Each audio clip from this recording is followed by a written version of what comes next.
नमस्कार, मध्य प्रदेश के इस खास बुलेटिन में आप सभी का स्वागत है। मैं हूं रेणु बाला आपके साथ। तो चलिए शुरुआत करते हैं मध्य प्रदेश की कुछ खास खबरों से। सिंगरौली जिले में बहुप्रतीक्षित हवाई पट्टी और एयरपोर्ट का बहुचरण कार्यक्रम के जरिए प्रदेश के मुख्यमंत्री शिवराज सिंह चौहान ने आज भूमि पूजन किया। इस हवाई पट्टी का निर्माण जिले के सिंगरौलिया गाँव में किया जा रहा है और 35 करोड़ रुपए की लागत आई। इस कार्यक्रम में सांसद रीति पाठक सहित सिंगरौली विधायक राम लल्लू, वैसे देवसर विधायक सुभाष वर्मा, चितरंगी विधायक अमर सिंह दोहनी सहित कई जनप्रतिनिधि और सिंगरौली कलेक्टर संजीव रंजन मीणा मौजूद थे। इस अवसर पर मुख्यमंत्री ने सिंगरौली के विकास की योजना के बारे में भी लोगों को विस्तार से जानकारी दी। विकास के लिए जरूरी है कनेक्टिविटी, सड़क जरूरी है। मैं जानता हूं कि एक सड़क सीधी से सिंगरौली कई वर्षों से बन रही है। बीच में गेमन के पास थी, वो छोड़ के भाग गई कंपनी। लेकिन मैं आज आपको आश्वस्त कर रहा हूं, मुख्यमंत्री बनने के बाद फिर मैंने कहा सीधी सिंगरौली रोड का क्या हाल है। बहुप्रतीक्षित रोड है। अभी तो तत्काल मरम्मत के लिए 16 करोड़ रुपया स्वीकृत किया है, लेकिन 425 करोड़ रुपए के टेंडर लग गए हैं और फरवरी से इसमें युद्ध स्तर पर काम प्रारंभ होगा। तेज गति से काम करेंगे। अब गोपाल भार्गव बैठे हैं, खुद पर्सनली मॉनिटरिंग करेंगे। और सिंगरौली केवल सड़क से नहीं, आप जानते हैं सांसद जी, हमारे विधायक साथीगण सबने प्रयास किया। भारत सरकार को हम धन्यवाद देते हैं। सिंगरौली सीधी रीवा रेलवे लाइन अब विकास को नया आयाम देगी। सिंगरौली का मध्य प्रदेश के अन्य क्षेत्रों से संपर्क और आसान होगा। 200 बिस्तर का अस्पताल भी संचालित हो रहा। अब जल्दी मेडिकल कॉलेज भी, उस पर भी हम काम प्रारंभ करेंगे। और इतना सब है तो इंजीनियरिंग कॉलेज होने चाहिए। तो मेडिकल कॉलेज, इंजीनियरिंग कॉलेज, सिंचाई के साधनों की व्यवस्था। हमारे सांसद जी हमारे जब से केंद्र में बीजेपी की सरकार, माननीय नरेंद्र मोदी जी की सरकार के साथ आए तो हमें रेलवे मिला, कनेक्टिविटी सारे मिलने जा रहे हैं। और अभी ये NH सीधी सिंगरौली जो छोड़ दिया गया मैंने इंडिया ने, उसका टेंडर 425 करोड़ का हो गया है। फरवरी के बाद मार्च से काम इस रोड पर पुनः चालू होगा, ऐसा मुझे विश्वास है। और आने वाले समय में इंजीनियरिंग कॉलेज, सिंचाई परियोजना, मेडिकल कॉलेज ये संभावित हैं। योजनाएं बनी हुई हैं, DPR बने हैं। टेंडर की जैसे राशि आएगी सरकार के पास वैसे वैसे। हवाई पट्टी के निर्माण से कैसे सिंगरौली का विकास कैसे हो विकास? उद्योगपति आएंगे, उद्योग डालेंगे, ये है इसका मूल बात। और हम भी आवश्यक रूप से कहीं जा सकते हैं, चाहे इलाज की दृष्टि से, शिक्षा की दृष्टि से, तो समय की बचत होगी, इतनी बात। झाबुआ के थांदला में सांसद गुमान सिंह डामोर ने बीजेपी सरकार द्वारा गरीबों के इलाज के लिए आयुष्मान योजना के कार्ड वितरण किए। इस अवसर पर सांसद गुमान सिंह डामोर ने कहा है कि नगर परिषद थांदला इंदौर संभाग में स्वच्छता अभियान के देश में प्रथम आई है। इस उपलब्धि के लिए नगर परिषद के अध्यक्ष बंटी डामोर और उनकी टीम बधाई के पात्र है। उन्होंने कहा है कि नगर परिषद के CMO अशोक चौहान सफाई कर्मचारी के मेहनत का परिणाम है। इसके अलावा सांसद ने सरकार द्वारा शुरू की गई जन कल्याण योजनाओं के बारे जानकारी देते हुए कहा कि प्रधानमंत्री नरेंद्र मोदी ने हर वर्ग के कल्याणकारी योजनाओं को शुरू किया है, जिसमें हर गरीब को अपना मकान और गरीब बीमार पर पूरे परिवार के लिए अलग अलग आयुष्मान कार्ड बनाने की घोषणा की। इस अवसर पर बीजेपी जिला अध्यक्ष लक्ष्मण राठौड़, जिला उपाध्यक्ष विजय सोनी आदि उपस्थित थे।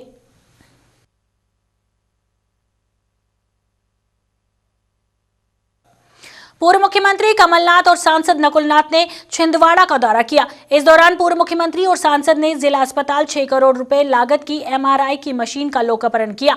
इस अवसर पर मीडिया को संबोधित करते हुए पूर्व मुख्यमंत्री ने राज्य सरकार पर निशाना साधते हुए कहा कि राज्य के हर क्षेत्र में स्वास्थ्य सुविधा चौपट हो गई है।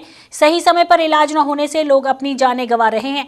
उन्होंने कहा कि राज्य का किसान परेशान है और कोरोना के नाम पर शिक्षा संस्थान बंद करके सरकार छात्रों के भविष्य के साथ खिलवाड़ कर रही है।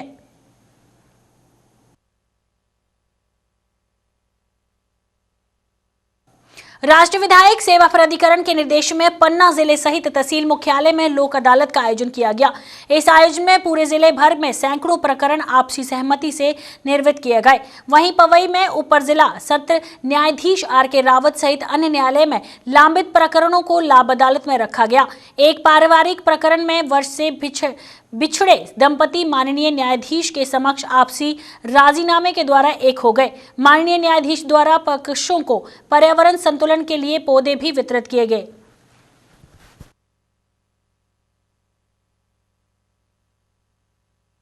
भारत में नेशनल लोक अदालत का आयोजन किया जा रहा है और इस नेशनल लोक अदालत में राजीनामा के माध्यम से प्रकरणों का निराकरण किया जा रहा है।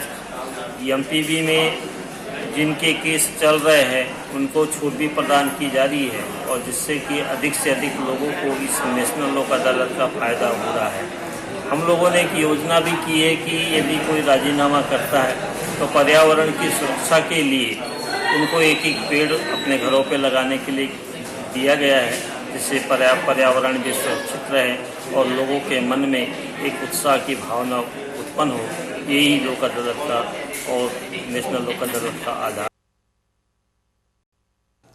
मंडला जिले के अनेक खरीदी केंद्रों में धान बिक्री के लिए किसानों के पास एसएमएस नहीं आ रहे हैं और कई किसानों के नाम पोर्टल पर गलत केंद्र के विक्रय करने के लिए दर्ज हो गए हैं, जिससे किसानों को परेशानी हो रही है, जबकि किसान अपनी फसल बेचने के लिए इंतजार कर रहा है। इस समस्या को लेकर पूर्व विधायक शिवराज शाह द्वारा संबंधित अधिकारियों से चर्चा की गई। मेरे बिछिया विधानसभा में किसानों के नाम पोर्टल में नहीं दिख रहे हैं और दिख रहे हैं तो दूसरे क्षेत्रों में दिख रहा है जहां उनका खरीदी केंद्र है। इस संबंध में जैसे माधोपुर हो गया, अंजनिया, बिछिया, घुघरी, घुटास, डाड़ी, भानपुर, यहाँ किसानों के नाम अंकित नहीं दिख रहे हैं। जब से कितने किसान होंगे जिनके? बहुत किसान हैं। इस संबंध में भी अधिकारियों से बात की है। कलेक्ट्रेट में अधिकारियों ने स्पष्ट किया है कि आज उसको पोर्टल जांच करा करके उसको त्रुटि सुधार देंगे। लगभग आधी खरीदी हो चुकी होगी। हाँ। अभी भी लोग परेशान हैं, उसके लिए क्या कहना चाहते हैं? मैंने अधिकारियों से कहा है, अधिकारी आज उस त्रुटि को ठीक कराएंगे और किसानों कल से पोर्टल में नाम दिखने लगेगा और किसानों को धान बिकना चालू हो जाएगा। मेरे बिछिया विधानसभा में देश भर में तमाम समस्याओं पर किसानों का आंदोलन और प्रदर्शन चल रहा है। इस संबंध में भारतीय जनता पार्टी के प्रदेश कार्य समिति सदस्य कप्तान सिंह सहसारी और से प्रेस कॉन्फ्रेंस बुलाई गई। पत्रकारों से मुखातिब होते हुए बीजेपी नेता ने किसान आंदोलन को लेकर कहा है कि भाजपा किसान हितैषी सरकार है। इस किसान आंदोलन में विपक्ष दल किसान भाइयों को गुमराह कर रहे हैं। सहसारी ने किसान भाइयों से निवेदन किया है कि किसी के बहकावे में न आए। बीजेपी किसान हितैषी सरकार है और शांतिपूर्ण ढंग से बातचीत कर इसका निष्कर्ष निकाला जा सकता है। सरकार किसानों के पक्ष में जो माननीय मोदी जी और हमारे कृषि मंत्री आदरणीय नरेंद्र सिंह जो कानून बनाए हैं, किसानों के पक्ष में, किसानों के फायदे में, किसानों की खेती दुगनी हुई, किसानों की आमदनी दुगनी हुई, इस मामले में इस बात को ध्यान में रखते हुए ये हम भारत सरकार ने जो नियम बनाए हैं वो किसानों के पक्ष में बनाए हैं। मैं किसान भाइयों से अनुरोध करना चाहता हूं देश के और प्रदेश के कि किसान कानून को समझें। किसान कानून में बहुत सारी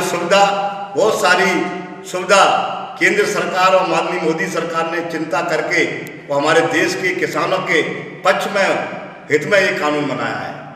हमारी सरकार मोदी जी और केंद्रीय मंत्री नरेंद्र सिंह तोमर जी ने ये किसान बिल लोकसभा और राज्यसभा में बहस के बाद, विपक्ष की प्रश्न और बहस के बाद 3 दिन बहस हुई, बहस के बाद ये बहुत निर्णय लिया गया था।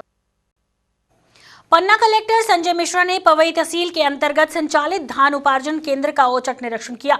कलेक्टर सीधे पवई से मंडी परिसर में संचालित उपार्जन केंद्र पहुंचे। यहां पर उन्होंने सीधे किसानों से संवाद किया और किसानों की समस्या को सुना।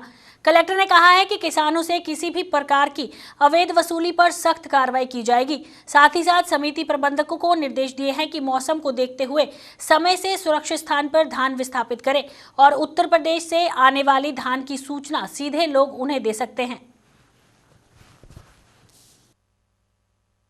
पवई क्षेत्र में क्षेत्र में भ्रमण में कर रहा था लगातार, वही तहसील मुख्यालय पे अभी तक मैं नहीं आ पाया था। तो एक उद्देश्य है कि यहाँ पे जो अफसर आते हैं, यहाँ पे जो अभिभाषक हैं, यहाँ जो जनता है, उनको तहसील मुख्यालय में अपनी सुविधा लेने की उनको कोई परेशानी नहीं उठानी पड़ती, इसकी जाँच करने के लिए। इसके अलावा जो उपार्जन धान उपार्जन चल रहा है, धान उपार्जन केंद्रों पे कोई अव्यवस्था तो नहीं, किसानों को धान खरीदने में कोई दिक्कत तो नहीं हो रही। तीसरा, आयुष्मान कार्ड जिसमें गरीबों को 5 लाख रुपए तक निःशुल्क इलाज की सुविधा है। आयुष्मान कार्ड यहाँ पे उसकी प्रगति बढ़ाना है, सब लोगों को आयुष्मान कार्ड पात्र बनाना है, उसकी प्रगति की समीक्षा है। कोरोना महामारी को लगभग पूरा साल होने को आ गया है, जिससे शिक्षा जगत की गति भी धीमी हो गई है। छात्रों और पालकों की समस्या का समाधान करते हुए मध्य प्रदेश के ग्वालियर शहर में प्रेस्टीज प्रबंधक संस्थान द्वारा हर वर्ष की तरह इस वर्ष भी छात्रों के लिए शास्त्रीय संगीत और भरतनाट्यम नृत्य कार्यक्रम का डिजिटल प्लेटफॉर्म पर आयोजन संपन्न रहा, जिसमें विख्यात क्लासिकल सिंगर पद्माजा चक्रवर्ती और सौरभ राय क्लासिकल डांसर भी मौजूद रहे, जिन्होंने डिजिटल प्लेटफॉर्म पर आज के समय में छात्रों को भारतीय संस्कृति से जुड़े नृत्य और संगीत की महत्वता को बताते हुए छात्रों को अपना अनुभव प्रदान किया। मध्य प्रदेश के ग्वालियर शहर में आयोजित इस कार्यक्रम को प्रेस्टीज प्रबंधक संस्थान द्वारा मुख्यात जेके 24/7 के साथ साझा किया।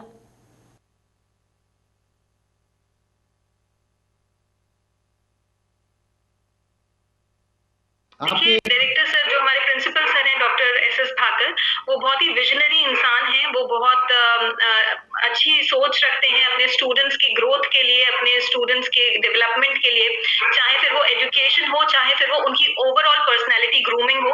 तो हर वो पॉसिबिलिटी जो सर को दिखाई देती है जिससे स्टूडेंट्स में कुछ इम्प्रूवमेंट होगा, वो सर उसको आइडेंटिफाई करते हैं और वो स्टूडेंट्स के लिए वो अप्लाई करते हैं। जैसे कि इसी वर्कशॉप का हम एग्जाम्पल ले लें, जैसे ये वर्कशॉप के बारे में हमने सर को इन्फॉर्म किया था, तो सर बहुत इंटरेस्टेड थे। उन्होंने खुद हमें ये बोला कि आप लोग इस वर्कशॉप को ऑर्गेनाइज कीजिए, क्योंकि इससे हमारे जो बच्चे हैं उनको बहुत कुछ लर्निंग मिलेगी।